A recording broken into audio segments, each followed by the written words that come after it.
the French National Center for Scientific Research. Senior scientist Vladimir Gavreau is an electrical engineer with a passion for robots. But an accidental discovery is about to take Gavreau's life in a new direction. I need a break. It begins when he and his assistant start suffering bouts of dizziness and nausea. I've got a crushing headache. You too? Let's get some fresh air. Yes. Outside the lab, the symptoms instantly disappear. Back inside, they come and go without warning.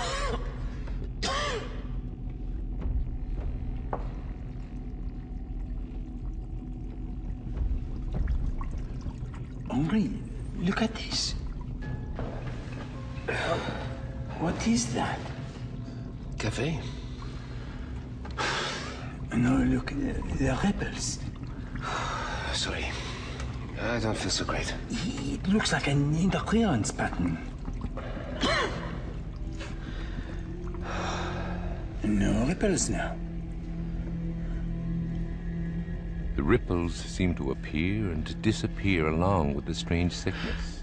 Come on, you need to get outside. But how can that be?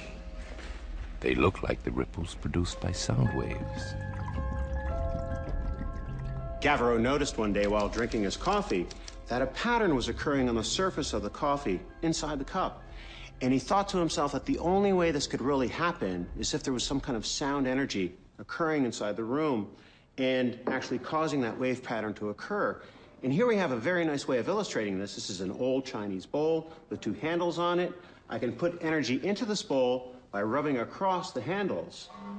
You'll actually see a sound pattern and a waveform occur across the surface of this water. And in fact, the more I rub this, the more that waveform occurs. So you can see that the energy of the sound occurring in here is actually causing a nice waveform across the surface of the water, the same way Gavreau noticed a pattern on the surface of his coffee cup.